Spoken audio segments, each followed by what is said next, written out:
All right, thank you guys for making it to case reviews for February. There's a few cases here that I think would demonstrate some excellent care and some places where we can improve in the future. As always, this information is confidential. We should not be sharing it with other people outside of our organization. It's protected against by HIPAA, and any use, distribution, or copying of it is prohibited. Moving on to the first case. This is a case of a 17-year-old male. Awesome. Perfect. And if anybody is on the recording, can you please mute yourself unless you have a question or a comment? All right, so initially EMS were contacted for weakness. The patient himself had reported weakness and shortness of breath. PPE usage was appropriate. The patient was awake. His airway was open. He was protecting it. His pulse was present and there was no signs of active bleeding. I believe this patient may have been found in bed. Initial vital signs were obtained within 10 minutes of patient contact. His heart rate was 100. His blood pressure is 151/83. His respiratory rate was 18. His GCS was 15. His room air sats were 98%, and he was 80 kilos. The only past medical history that he provided was asthma. And that what he reported was that he woke up earlier in the morning and couldn't get out of bed. He thought it was just because he was tired and went back to sleep. He woke up later and found out he was still too weak to get out of bed. The only thing that he mentions is that he was working out yesterday. He said he was doing legs, nothing too strenuous, but he hasn't worked out for a while. He says that he hasn't suffered any injuries, no falls, no trauma, no car accidents, and that while he was working out, he noted that he was having a hard time releasing the weights, both affecting his right and left hand. He denies any preceding trauma or injuries or illnesses prior to his presentation on this day. So EMS gets this call around 10:52 in the morning. The vital signs, as I mentioned earlier, at 7 minutes, an IV is established, and at 10 minutes, the crew decided to immobilize him. At 19 minutes, his blood glucose was 215, and at 22 minutes, they take another set of vital signs, no longer as tachycardic, but more hypertensive at 177/92, respirators of 18 and GCS of 15. At 23 minutes, they initiate transport and they get a temperature, which he's afebrile. At 34 minutes, they take another set of vital signs. He's still tachycardic and he's hypertensive. Sorry about that. Heart rate of 100, blood pressure of 199/92, respiratory rate of 18, and GCS of 15. At 38 minutes, they arrived to the hospital. They notified us on Pulsera, and the charge nurse asked that one of the docs come and see the patient sooner than later because of the neuro complaints. But he was not a code 3. The good here is that their differential diagnosis was varied or wide for possibility of neurological compromise. And speaking with the crews, that they went anywhere from potential spinal cord injury that he was holding off on describing versus infectious process that preceded it, like Guillain-Barré. They got an extensive history of the present illness and also preceding history prior to the day that he presented. They went over the pertinent negatives. They got a blood glucose, they got serial vital signs, and they got IV access. Areas for improvement. When I reviewed the documentation, there was not a full neurological exam. I think that would be important beyond just his complaints of weakness. And then a 12 lead would be important for identification of or suspicion for electrolyte abnormalities, as there are some changes in our EKGs that can clue us into this. In the emergency room, because he was complaining of shortness of breath and his neurological exam was pretty profound, he could not lift his legs up off the bed. He could only lift his left arm, not against gravity, but in a horizontal plane. His right arm was flaccid. He had sensation in all of his extremities, but we did do a negative inspiratory force to evaluate if this patient truly was having shortness of breath. Please make sure that you're silenced unless you have a question or a comment. His initial potassium was 1.4. Normal potassium levels are 3.5 to 5.5, and his magnesium was 1.9. So his potassium was profoundly low. Usually, or some institutions, if your potassium is below 2, it buys you an ICU admission, not at our hospital, but some places have that cutoff.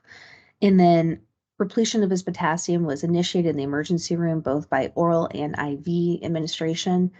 Subsequent potassium levels checked in the emergency room were actually downtrending despite the fact that he was getting potassium repletion. So the decision was made to just do continuous potassium repletion, both IV and oral.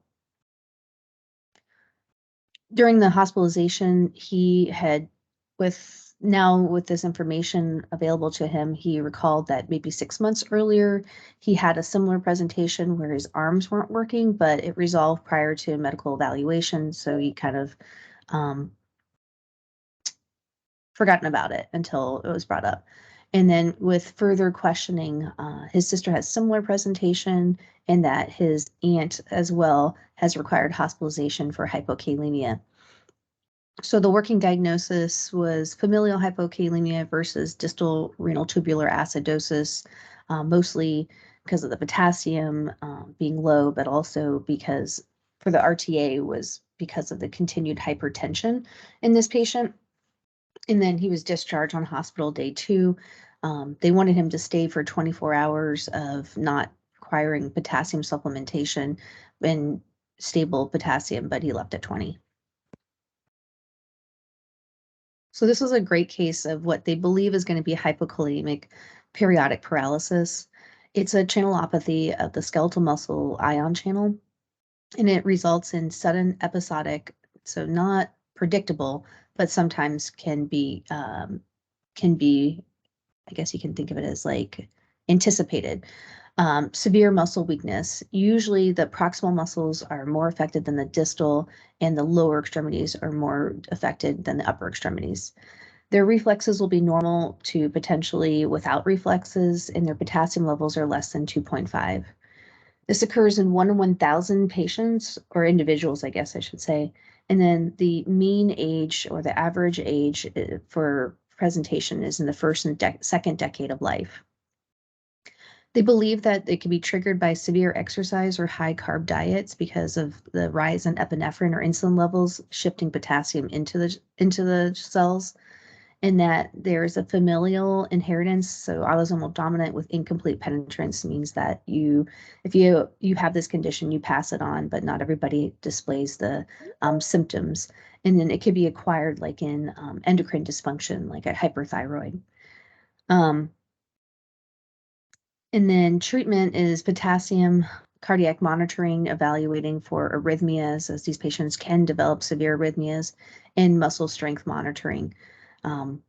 Just for an FYI, if you do have a patient that has a history of hypokalemic periodic paralysis, they can be susceptible to malignant hyperthermia. So we really want to avoid succinylcholine on these patients if we have that information to our knowledge.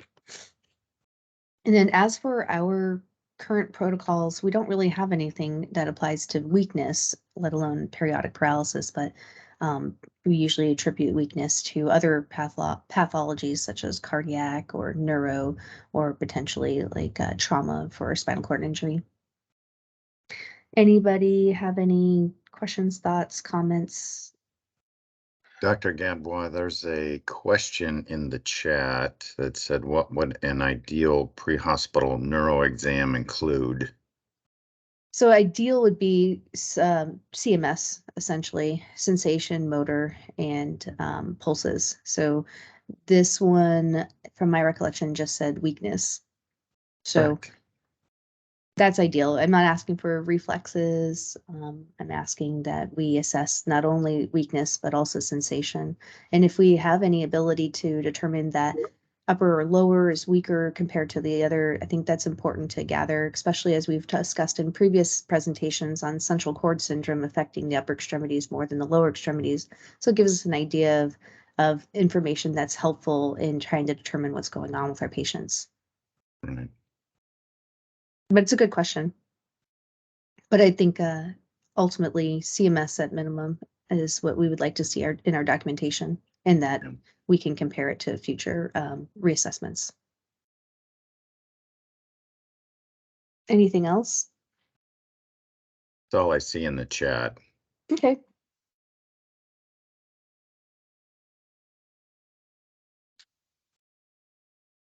You know, as a side note, I think that if trauma preceded this patient, we would still document, obviously it's what came first, but if this was clearly a normal neuro exam trauma, and then you have this exam, this would be somebody that we'd want to notify as a trauma activation because of concern for acute injury to the spine.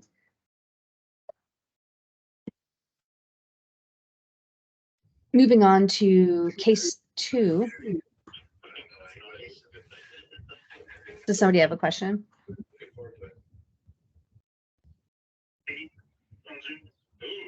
If you don't, please make sure that you're muted.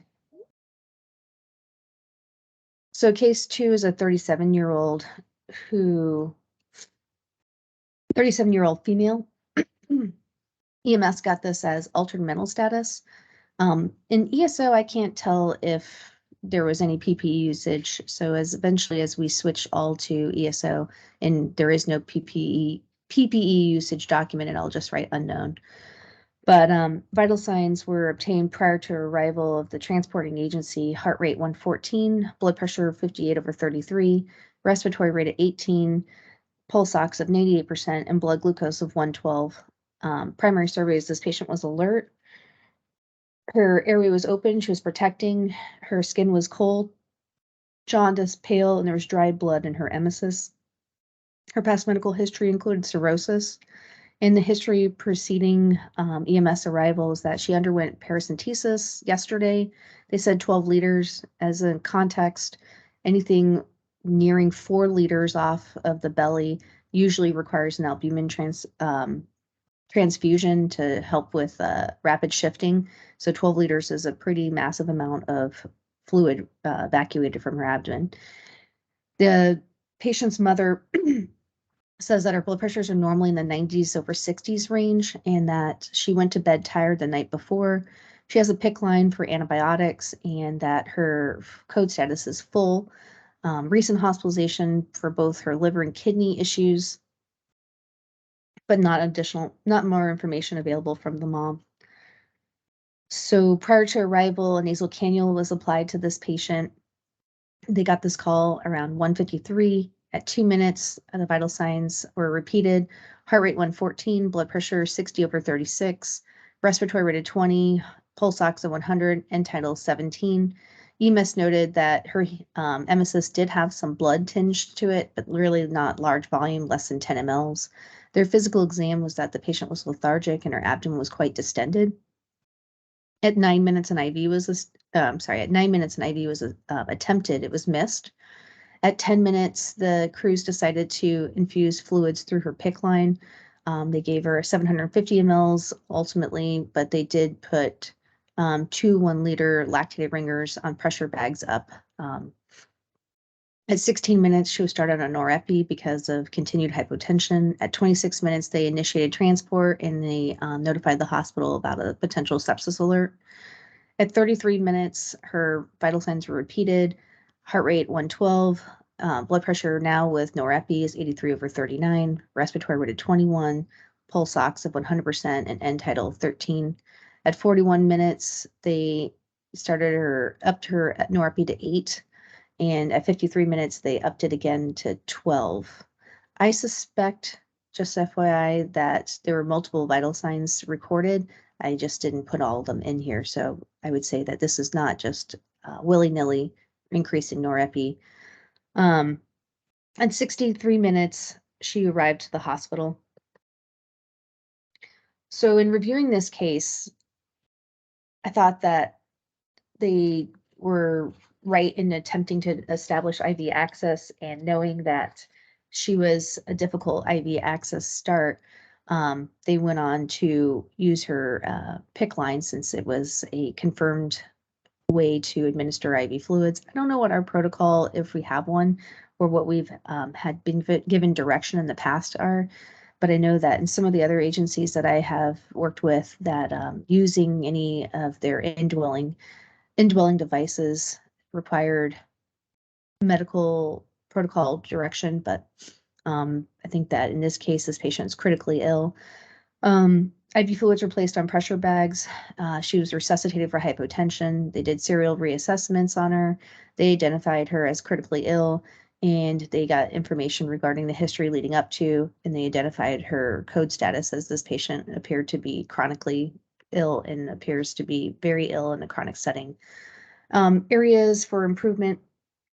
12 lead, I think, would be good to get to just ensure that this weakness is not related to some kind of cardiac event, given even though she's young, she has a lot of chronic illness. And then always you remember that you can use an IO if you choose to move forward, especially for IV access in a patient that's critically ill. Mark, do you know if we've given direction about using Gershongs or PICC lines or tunnel catheters in the past? Historically, we've said use it if it's the only thing you have available. Yeah. Okay. Yeah, and I would say, it depends on the urgency of the situation, like, but especially now that we have IOs, we have a lot of other options. That's it. I think this is totally reasonable. Yeah, totally reasonable, especially as we go into her hospital course. So in the emergency room, the additional information, because our patients and their families don't always recognize what's going on. The 12 liters was months earlier, but she did have an outpatient paracentesis with less volume removed. I think it was 7 liters. And she had received albumin. She has a history of portal hypertension, ascites, esophageal varices, chronic anemia, and that she was recently admitted for MSSA bacteremia, and that's why she was on the PICC line for antibiotics. Her initial vital signs: heart rate 120, temp of 93.2, blood pressure with the pressors 121/83, respiratory rate of 14, and a pulse ox of 85%. Her physical exam was notable for lower extremity edema, and when they removed her clothing, she had a large amount of melena in her undergarments. They initiated resuscitation through a femoral cordis. They started her on 1 liter IV fluids and 1 unit of packed red blood cells. She also received octreotide and ceftriaxone to help with her esophageal varices and treat potentially spontaneous bacterial peritonitis. She was given protonics. I put ceftriaxone twice, apologize. GI was consulted to make them aware of this patient that they felt was likely hypotensive secondary to her esophageal varices. Her initial hemoglobin came back as 3.8. To give you some context, I believe the normal range is like 12.5 or 13 to 16, but we usually transfuse for 7.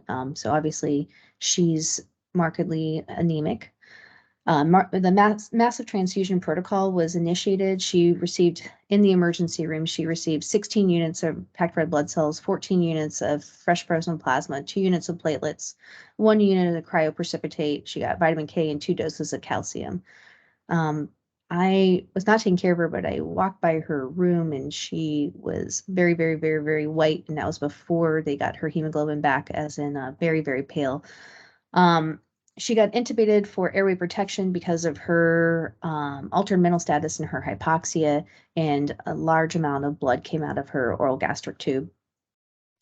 They attempted to place a Minnesota tube, but they had documented that they couldn't get it to seat properly. And she went to interventional radiology for a TIPS procedure.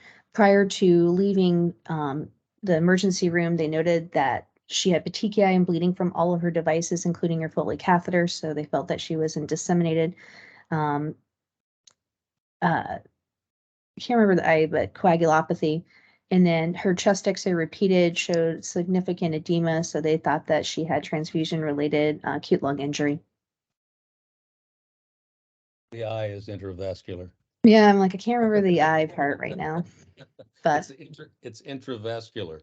yeah, I agree, but I couldn't remember it at that point. So hospital course, the next day, actually the same day, she got TXA on the floor or in the ICU. They did place a Blakemore, Minnesota tube. She had a paracentesis with 7 liters evacuated. Remind you, she had a paracentesis the day before. And they attempted to do the TIPS procedure, but she ultimately did not get it on the first day because of her hypoxemia. Why don't you explain to them a little bit what a Blakemore or a Minnesota tube is and why we would put it down? Sure. So it's a tube that goes into the mouth that goes sits above the esophagus and there's 2 balloons. Sorry, there's a lot of background noise. So they insert this large tube that has 2 balloons, one that seats above the esophagus and one seats in the stomach, and they inflate the tubes to try to control the bleeding, and they also weight it. So it's pretty barbaric looking.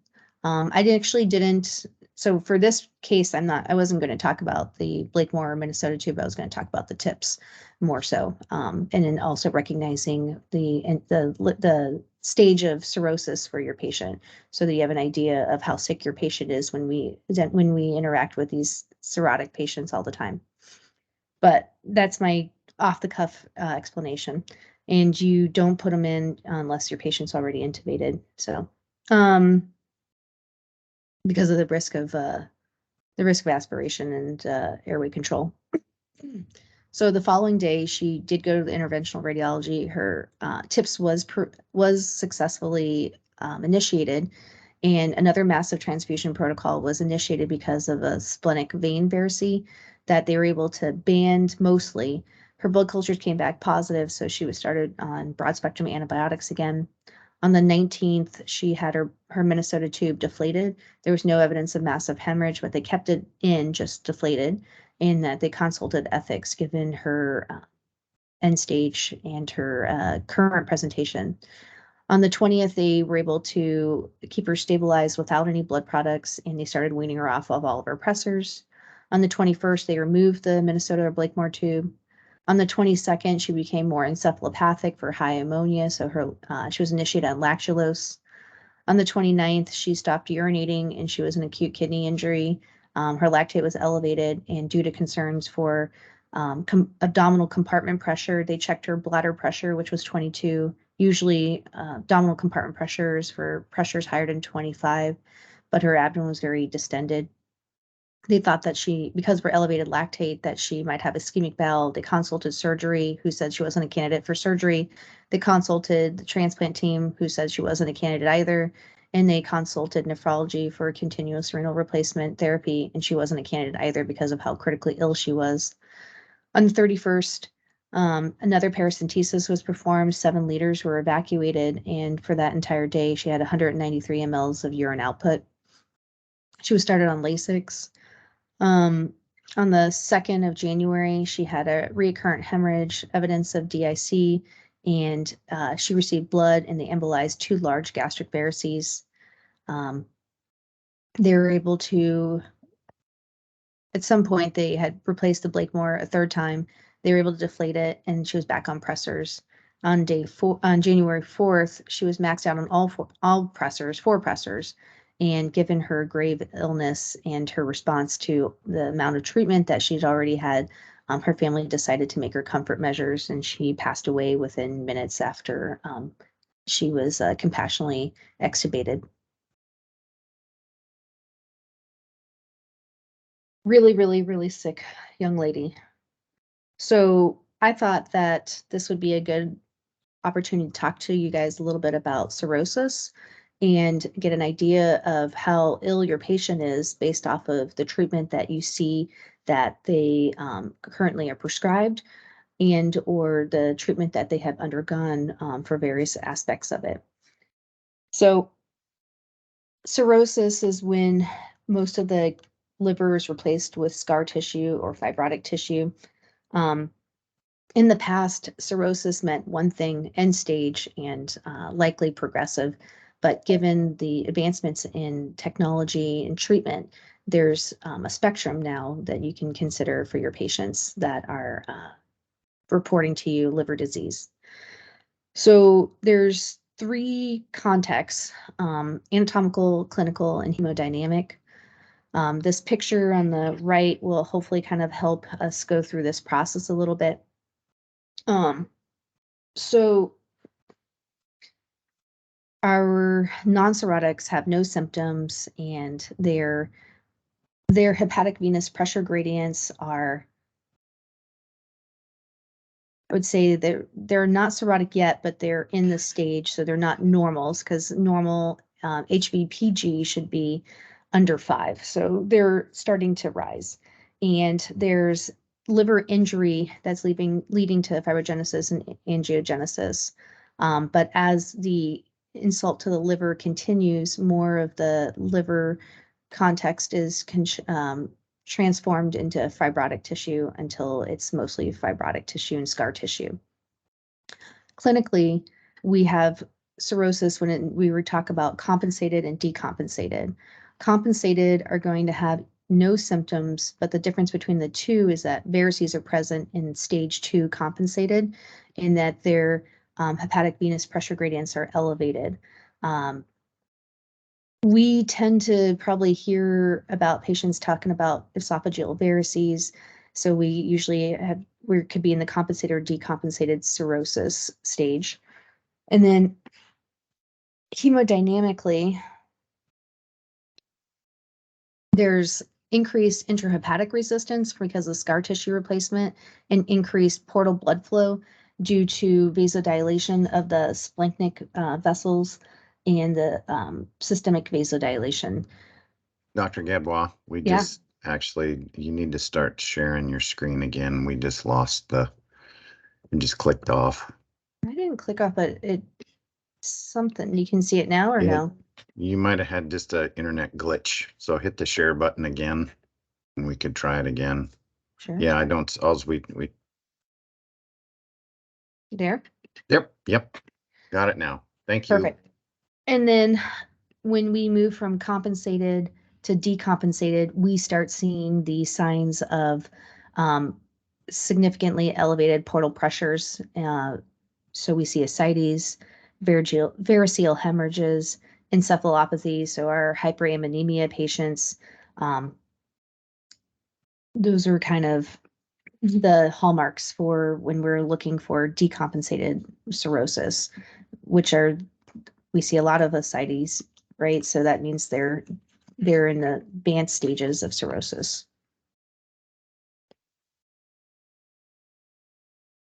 So the management for decompensated cirrhosis is multifold, depending because of the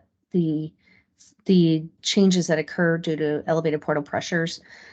So diet, they're told to eat high protein diets. They are oftentimes on lactulose or rifaximin to try to avoid hyperammonemic states. In efforts to try to decrease the esophageal varices and portal hypertension, they may be on carvedilol. Hepatorenal syndrome is when they are retaining sodium in water, so they might be on albuminic challenges, but that's usually in the hospital setting. And then some institutions outside of the United States may use midodrine octreotide as an outpatient. And then as the sodium is retained and water is retained, patients develop ascites. So they might be on loop diuretics in efforts to try to reduce the amount of water retention. And they're also on sodium diets or sodium restrictions. So I was going to say esophageal varices, we might hear about banding or worst case, Blakemore, Minnesota tube placement. Ascites, you'll hear about paracentesis. I think those are the major things. You just see my notes. Yeah. And then severe cases of hyperammonemia is that they may need to be intubated to protect their airway while they're getting treated for their high ammonia levels. Because ideally, this would be either lactulose enemas or potentially an OG tube with lactulose administered. And then when our end stage cirrhosis patients are no longer responding to these treatments and they need recurrent banding because of recurrent variceal hemorrhages, they would be considered for a TIPS procedure, which is a transjugular intrahepatic portosystemic shunt. You can see this up here. So a guide wire is placed through the jugular vein with a needle. The needle actually crosses through the liver into the portal system. So once this needle has entered the portal system, then they advance a catheter so that they create a shunt that shunts the portal system blood volume to the systemic system, and essentially trying to decrease the portal hypertension that's occurring because of the fibrosis and the scar tissue in the liver. When this is successful, 90% of these patients will have an immediate reduction in portal vein pressure. And because of the decrease in portal vein pressure, the varices are decompressed, which also leads to decreased chances of esophageal varice or any varice, splanchnic varice, bleeding up to 70%. And because of these decreased pressures, they may also reduce the amount of ascites or completely resolve ascites in up to 75% of these patients. So this this kind of gives you an idea of the progression of treatment in our cirrhosis patients. Sometimes patients get a TIPS procedure to bridge them till they can get a transplant. Sometimes the TIPS procedure allows them to not need a transplant. And then the potential for after it's placed really in the hospital setting is that as we bypass the portal pressures or portal system and go straight back to the systemic, or we might unmask heart failure because of the change in fluid pressures. And then it may also worsen hepatic encephalopathy because of the fact that now we're really diverting blood away from the liver that didn't work that great, but maybe worked somewhat to try to decrease ammonia levels. And then some of these patients can have clotting off of the tips, which is obviously an issue because it puts them back at risk for increased portal pressures.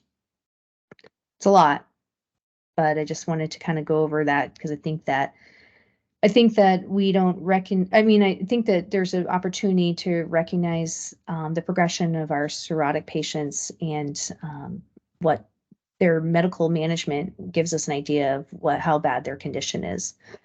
So as for our protocols, I thought we'd bring up just the shock protocol because I think that we can all agree that this patient was in shock, and then also the identification of this patient being septic. So if it's regarding to volume, either dehydration or bleeding, control external bleeding, give isotonic fluids. If their blood pressure is low, so we're really looking to get their MAPS above 65 and their systolic above 100. And we're going to stop once we identify signs of heart failure, which is neck vein distension or Rawls with lung exam. And we're working towards their mental status improving. If we suspect that there's head injury and shock, we'll be doing fluid challenges as indicated in the hypovolemia section with the same targets. And we're going to be maintaining ventilation at the same, maintaining normal ventilation with end tidal 35. As for sepsis and neurogenic shock, we're going to do 500 to 1,000 ml fluid challenge to maintain blood pressures above 100, systolic, and MAPS greater than 65, and repeat if there's continued signs of shock and no evidence of volume overload. And norepi would be added as an opportunity to help augment the patient's blood pressure, as well as the potential for moving to epi if that would be indicated. In cardiogenic shock, we want to manage their dysrhythmia in that we're going to be doing smaller volumes, 250 to 500 mLs of fluid to try to improve their blood pressure hemodynamics, stopping if we identify any signs of worsening heart failure with the opportunity to add norepi or epi as clinically indicated. And then for hypoadrenal shock or Addisonian crisis, either because the patient or the family member tells us that they have this condition or that there is evidence of medical alert tags that say so, or the patient's on steroids, do a fluid challenge and consideration for steroids. And then for sepsis, as this patient was identified as having in the pre-hospital setting, we're going to be maintaining SATs above 95%. This patient met the criteria because the criteria is temperature, respiratory rate, heart rate, or end tidal. This patient's respiratory rate was in the 30s, their heart rate was greater than 100. And if two of the section C is present, then you need additional in section D.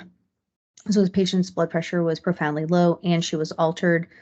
They notified the hospital of the potential for a septic shock patient, and they attempted to give the patient IV fluid resuscitation for MAPS greater than 65. And because she wasn't responding, that they started her on an norepi drip. All right. Anybody have any questions, thoughts, concerns, addition? I just have one really minor point. I think that's a great review. Ammonia is one of the tests that's been identified by the Choosing Wisely campaign as a test that we shouldn't be doing because it costs money and doesn't add value because it can be wrong as often as it's right. And so just so you know, like in the pre-hospital setting, if you're getting a patient sent in because they checked a lab and ammonia was high, that's just as likely to be a distractor as true information. Hepatic encephalopathy, which is the diagnosis we're worried about, is a clinical diagnosis that we make in a patient that has liver failure and has cirrhosis. Yeah, that's a good point. All right. Moving on to case 3, which has 2 parts to it, or 2 different cases under this elderly fall section. So the first case is of an 88-year-old, code 5 for a fall. The patient had no complaints. This was an ESO patient, so I don't know if there's PPE usage. Primary surveys, this patient's awake. He's ANO times 4. His airway was open, protecting. His skin was pink, warm, dry. There was no signs of bleeding, and all vital signs were obtained within 10 minutes, but the first ones were at 4 minutes. So the heart rate of 85 was in the 7-minute category. But anyways, blood pressure 168/82, respiratory rate of 16, SpO2 of 97, and GCS of 15. The patient's past medical history included AFib. He was unable to recall what anticoagulant he was on. He also had a history of hypertension, prostate enlargement, hypothyroid, hyperlipidemia, and GERD. His story was that he was on a chair and he was trying to stand, but his legs gave out, so he slid down. He hit his ear on the side of a counter. There was no loss of consciousness. He reports that there was really no complaints preceding the fall, like lightheaded or chest pain or shortness of breath, and that this was all witnessed by his wife. She was unable to get him off the floor, so she contacted 911, and that the only thing that he was able to provide EMS was that maybe he was weaker over the last couple of weeks than normal for him, but really kind of non-specific. EMS makes contact with the patient at 5 p.m. They get those vital signs as described. They do go on and get a 12 lead because of his age and his weakness complaints. This is out of their documentation. They state that because it's so small, I'm going to read it to you. Upon arrival, patient is laying in the floor in the kitchen. He's ANO times 4. His GCS is 15. He does not appear to be in distress. He's speaking in full sentences. His head, ears, eyes, nose, throat is unremarkable. He reported showing no signs of trauma, no C-spine tenderness or pain with movement or palpation. His chest is unremarkable. His back is unremarkable. There's no tenderness or pain with movement or palpation. He has no obvious deformities noted. Abdomen soft, non-tender. Pelvis is stable. Extremities normal. Range of motion. No deep tap BTLS found or reported. So although they do have that section under physical exam, they also document it. Under the assessment portion of his SOAP documentation, they indicate ground level fall, consider head injury, consider musculoskeletal injury, underlying dysrhythmia, rule out sepsis, STEMI, hypotension, and syncope. So really complete, especially in their differential, which was probably why they moved on to get a 12 lead as well. And then under the key portion of their SOAP format, they arrived to find the patient on the floor, primary rapid assessment performed, patient head to toe assessment with no obvious injuries found, assisted patient to sitting, then to standing, then with some assistance, secondary assessment and vital signs performed, including 12 lead, patient found to be an AFib. He refuses transport via ambulance. The patient is informed that my assessment and care is no substitute for that of a physician. It is explained that he may have a more serious injury, illness, or condition which could get worse acutely without ambulance transport to the hospital for further medical attention and could possibly lead to death, grave disability, even though he is feeling fine at the present time. The patient is told that he can call us back at any time if he changes his mind or his condition changes. The patient and his wife signs a Clark County EMS refusal information form. After it is explained to them, they both state they understand its implications fully, and they're both able to repeat back to me the risks involved in refusing further assessment, treatment, ambulance transport, and evaluation by a physician at a hospital. They remain on scene to assist the patient into his private vehicle. So they leave the scene at 35 minutes. So the patient and his wife are going to come POV. So in reviewing the care provided in the EMS setting, full set of vital signs, 12 lead attainment, thorough exam history, differential, excellent documentation, including of risks, and alternate means to get care since the patient doesn't want to go by ambulance. Technically, this is an against medical advice refusal, so all of our against medical advice refusals should be online medical control cleared. So this patient and his wife did come by private vehicle. I don't know how many actually do go when they say they're going to go, but they came in by triage, and because he was a fall on thinners, he was direct back into a room. Trauma and myself met the patient, and Trauma and I agreed to downgrade him because the patient said he had no complaints. There was no findings on his exam to suggest that he needed Trauma to be in his care and the immediateness of everything. But as the workup would indicate, Trauma would be available. So he said he had no complaints from the fall. He reiterated that he just felt like maybe a little weak, but this time he told me that it was only for a few hours. His neurological exam and physical exam was grossly normal. I am probably on the conservative side of things, but every person that is elderly on thinners that falls gets a CT of their head, even unless they refuse to have one. But again, that would be informed decision making and documentation. So this patient agreed to get a CT of his head. And he was found to have an acute and chronic large right subdural hemorrhage with 15 millimeters of midline shift, and at its greatest depth, it was 23 millimeters. He also had a moderate left subdural hemorrhage, and trauma and neurosurgery were consulted, and he had his anticoagulation reversed with Kcentra, and he also received TXA, and he went to the ICU for Q1 hour neuro checks. During his hospital course, on hospital day 2, he had a burr hole placed so that they can evacuate his hematoma. And on hospital day 7, he developed bradycardia, so refractory to medical management. So a pacemaker was placed, and on hospital day 9, he was discharged. Oh, this is his CT of his head. This is the right side. This is the left side. This is the hemorrhage, the subdural hematoma. And this, if you're not familiar with what you're looking at, you kind of look up for symmetry. So these ventricles should be symmetric on both sides. You can see that from midline, the other ventricle is shifted to the left. So demonstrating this midline shift of 15 millimeters. Case 2 is of a 78-year-old male, priority 5 fall. Patient also has no complaints. PPE usage by the transporting agency is gloves, surgical mask, and eye protection. The patient is awake. His airway is open and protecting. His skin's pink, warm, and dry. He has got no active bleeding. and vital signs for the entire, actually, I should say vital signs prior to transporting agency arrival.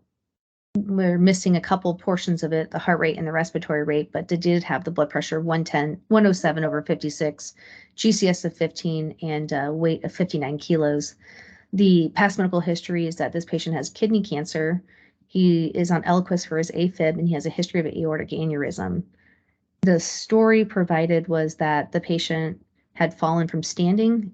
He's on blood thinners. He did not lose consciousness, and he was on his way to the clinic for imaging of his cancer, and that he too was too weak to get up off the ground.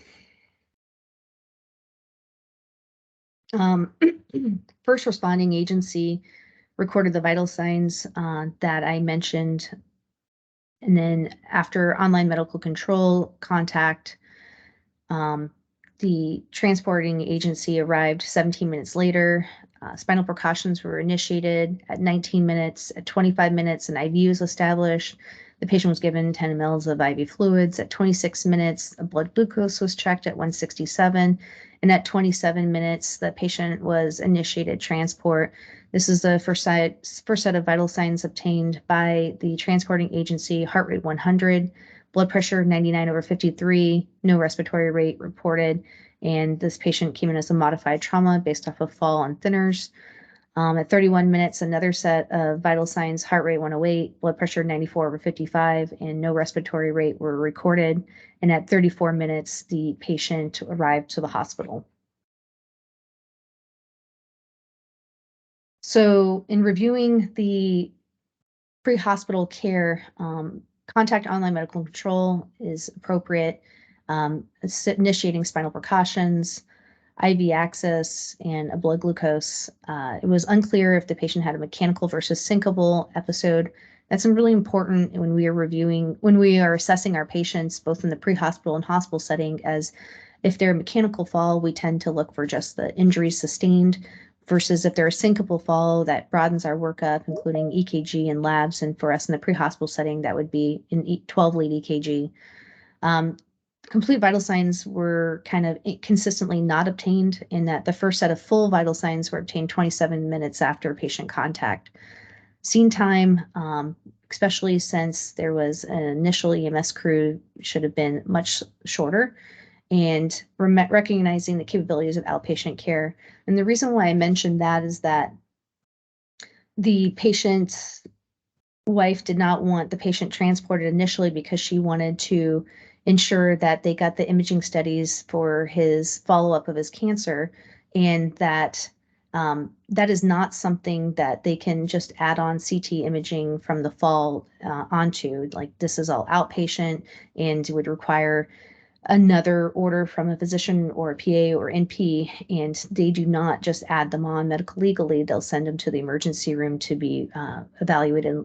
It says the risk of not identifying what the injury sustained from the patient's fall, and a delay in notification and a delay in treatment are too high for them to want to pursue that. So I'm sure Dr. Mott can speak to, when he's out in triage, as we are when out in triage at Peace Health, that we get patients all the time that are at their clinic and are sent to the emergency room to get their traumatic workup initiated.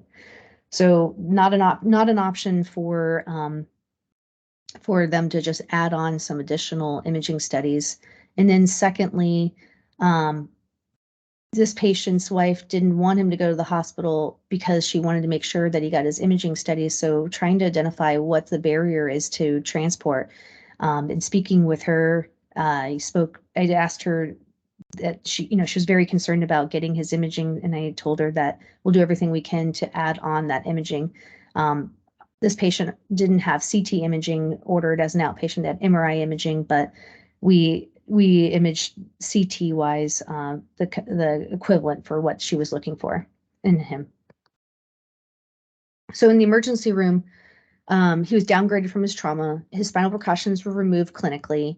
They were identified that he was weak, and that indeed he was not drinking or eating anything for the last couple of days, in that he would have undergone just CT head and cervical spine, but based off of their concern of follow-up for his his renal cell carcinoma, they did a CT chest, abdomen, pelvis as well, and it showed worsening metastatic disease in that he also had an acute kidney injury. He was admitted to the hospital. His diagnosis was severe protein calorie malnutrition, failure to thrive, generalized weakness, acute kidney injury, and renal cell carcinoma with METs. He had a previous history of nephrectomy, so having only one kidney and then that kidney having cancer is obviously very concerning when he's an acute kidney injury. Patient was rehydrated with IV fluids. His meds were adjusted. He changed his code status during his hospitalization to DNR, and given his poor prognosis, he agreed to hospice. He was discharged on hospital day 13. So I wanted to talk about how these two cases were very different in obviously in ultimately what was wrong with the patient, but both of them were falls with no complaints in either of these patients, when elderly patients on thinners, but doesn't really need to be on thinners for them to be potentially concerning. So in looking at some of the data, I know we've talked about in the past that falls in the pre-hospital setting, and we pick them up and put them back into bed, there's obviously risk of missing something. So we're going to talk about just the older people falls, or greater than 65 years old. So more than 1 out of 4 fall, more than 1 out of 4 65-year-old patients fall, and only 50% of them actually tell their physician that they have fallen. And falling once doubles your chances of falling again. 1 out of 5 falls leads to serious injury, and that could be TBI, intracranial bleeding, fractures, wrist fractures, shoulder, humerus, pelvis, etc. In that, according to the CDC data, that the fall death rates have been increasing in the United States from 2007 to 2016, and that 1 in 7 falls lead to a death every hour. And then what came from this call, or one of these calls, was that, and if you guys have called me on online medical control, is trying to get a succinct story for the initiation of the call. So I decided, in speaking with those agencies, that I give you guys a little bit of what I think my colleagues and I would be looking for when you're calling online medical control. So identifying who you are, our online medical control physicians write down who you are and what day that you call and what time you call, so that it can be put into our books for review in the event that we ever need to identify them in the future. But anyways, so what you're asking for is, I'm medic, whatever, calling for a refusal, or calling for a consult, or calling for a destination decision or pronouncement, or medication or procedure. So starting with what your question is that you're looking for, and then the patient's age and gender, history of present illness or injury that's pertinent, and then full set of vital signs. I know that oftentimes vital signs have not even been obtained when I'm taking the call, or they're incomplete. So full set of vital signs before you call. And then if the patient has a capacity to refuse, we want to hear about that, so that we agree that that patient is refusing but has a capacity. This is just a little picture of a template that's used in one of the agencies that I used to work with.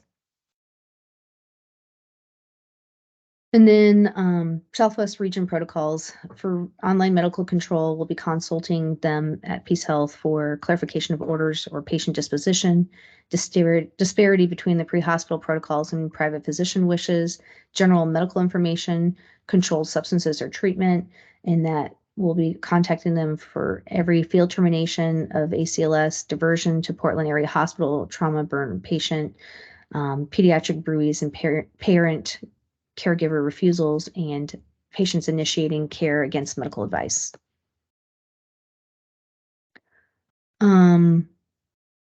So establishing that medical need exists. If the patient is refusing or resisting care, determines if the patient has a capacity to make decisions or does not have the capacity to make decisions. If no medical need exists, a refusal form is not necessary. MER documentation will include events necessitating the call to EMS, as well as all criteria for no needed transport. Minor medical issues, refusal form is necessary. I would say both of these patients, even though they had significant issues that weren't elucidated by the patient, that they would fall under the minor medical need, at least minimum. You need to have that documentation. All necessary elements need to be documented. And then if there's a need for immediate medical care and/or ambulance transport necessary, or refusal form is necessary, form and mirror needs to be completed by a paramedic and attending patient. Every effort will be made to convince these patients to go, and decision makers, either them or the decision makers, get their family members or friends to help with that decision, and if necessary, law enforcement or mental health professionals, and consult medical control is mandatory. So I'd actually say that these were all immediate medical care necessaries, both these cases. And if the patient still refuses treatment or transport, you'll need to have them sign the EMS refusal information form and explain the instructions and release the liability of the patient decision maker, receipt of signature from patient decision maker, or documentation of telephone conversation with decision maker. If the patient doesn't have the capacity to make informed decisions, every effort will be made to convince the patient to accept necessary pre-hospital intervention and transport to definitive care. Options available to the paramedic would be getting their family members or friends to assist them in trying to get the patient to be persuaded. Again, law enforcement or mental health or clergy, and then consider physical restraint and or sedation per medical control concurrences. And physical restraint and or sedation can occur only when paramedic believes the patient poses a danger to himself or others. On-light medical control is mandatory. So I think that's the major stuff on that. Any questions or concerns or comments?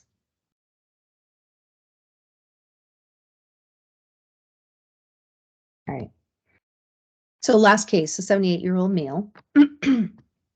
EMS gets called for a sick individual. PPE usage is appropriate. The patient's awake. His airway's open and protecting. His skin's pink, warm, dry. There's no signs of active bleeding. His vital signs were heart rate 113, blood pressure 145/78, respiratory rate at 18, GCS 15, blood glucose 95, and his weight's 110 kilos. His past medical history is diabetes, chronic pain, and high cholesterol. The patient's Russian speaking, but his wife is interpreting for EMS. They find him waiting outside when EMS arrives, waiting outside to leave. The patient has been complaining of gradually worsening weakness over the last 2 weeks. He hasn't eaten for the last 3 days, either solids or liquids, and his urine is dark and decreased, and he's complaining of fatigue. Vital signs prior to transporting agency arrival: heart rate 113, blood pressure 145/78, 18 for rests, and a blood glucose of 92. 9 minutes into patient contact by the transporting, they initiate transport and an IV is established, and at 33 minutes, the patient arrives to the hospital. So full set of vital signs, blood glucose, and transport of this patient. Where I think that we could improve is getting a 12 lead, especially with a language barrier, but with his complaint of fatigue in an elderly patient with poor PO intake, which could also, besides finding arrhythmias or ischemic changes, could potentially identify evidence of electrolyte abnormalities. So in the emergency room, the patient was triaged to go to our triage area, or our PIT provider. So the provider was the PA in triage. They corroborated the story that EMS had reported, but there was also additional information that the patient was pretty demented at baseline. They ordered an EKG and labs and a chest x-ray, and the EKG was this. I would say that we're looking at AFib with ST elevation in the inferior leads and reciprocal changes in the lateral leads, and even a little bit of ST depression in the anteroseptal leads. So the patient was moved directly back to the emergency room bed, seen by the ER doctor. Cardiology was consulted. The patient didn't complain of any chest pain at that point. So interventional cardiology was consulted. They did a stat echo, and based off of the continued EKG changes, They sent the patient to the cath lab for a STEMI. During the cath procedure, the patient had one stent placed in his RCA, and on hospital day 6, he cardiac arrested. His resuscitation exceeded 30 minutes, and they called him. So this was a opportunity where we could have gotten a 12 lead and potentially identified a patient as having a STEMI in the pre-hospital setting and helping to ensure that there was no delay in definitive care. So I think it's a lot easier to identify patients needing a 12 lead when they're complaining of chest pain or maybe shortness of breath, but specifically chest pain. So there's some chest pain equivalents. And this particular study indicated that you could easily memorize them by using the ABCDE mnemonic. So atypical site for pain, breathlessness, clamminess, diaphoresis, dry mouth. This occurred at exertion or exercise, and that would be suggestive of acute coronary syndrome. In the chronic setting, they may be arrhythmias, biochemical abnormalities, complaints of calf pain or leg pain, dizziness, or erectile dysfunction.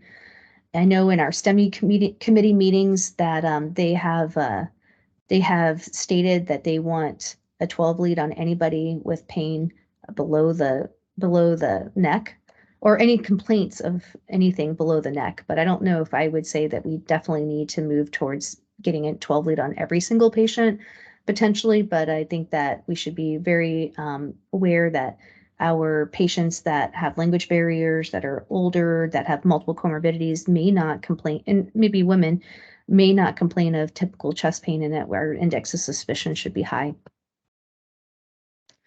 So of our protocols, there's the ACS and the STEMI protocol. So patients should be, SpO2s should be checked on these patients to monitor their SpO2s, which should be between 94 and 98. We should only be placing them on oxygen if they're hypoxic, getting a 12 lead, giving aspirin, giving, unless it's contraindicated, giving nitro, unless there's a reason for contraindication, and potentially fentanyl for pain. And if the patient's shocky, treating them under the shock protocol.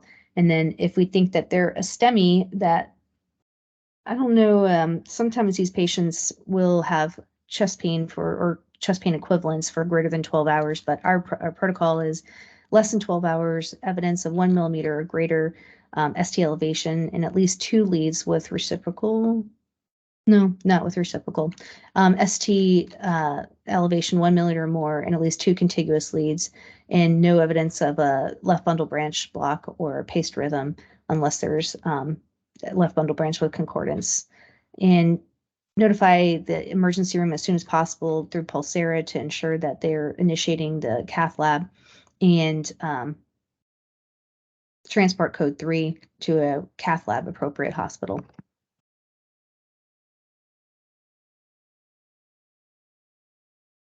I would say the only other thing I would say about our protocol is that I'd still consider it a STEMI. If you see ST changes, if it's greater than 12 hours, you may just have to,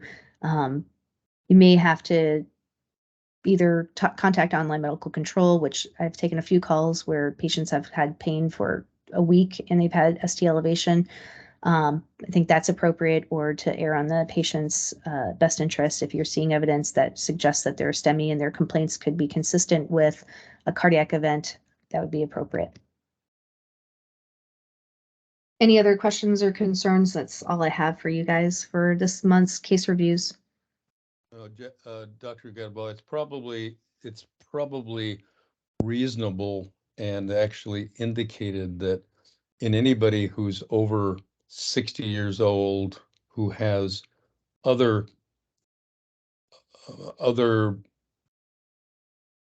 likely risk factors for coronary artery disease, if they have vague complaints of weakness, if they have vague chest discomfort, or like you say, if they're women who often have not specific chest pain, I think it's perfectly reasonable to do a 12 lead on anybody. Now, our crews are often putting a standard monitor lead, four 4 leads on people, why not go for the gusto and put a 12 lead on somebody like that immediately? You get a lot more information. Yeah, and I agree wholeheartedly. And please remember that when we look at our STEMI KPIs, that if 4 leads placed, it doesn't count as identifying the patient's rhythm. So it's not until you actually document a 12 lead. So just move forward to getting your 12 leads. Right. Yeah, thank you. Well, thank you guys for your attention. That's all that I have.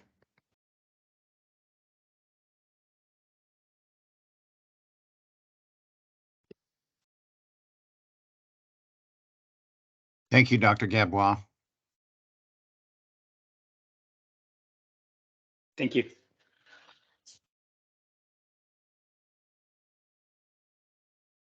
Thank you.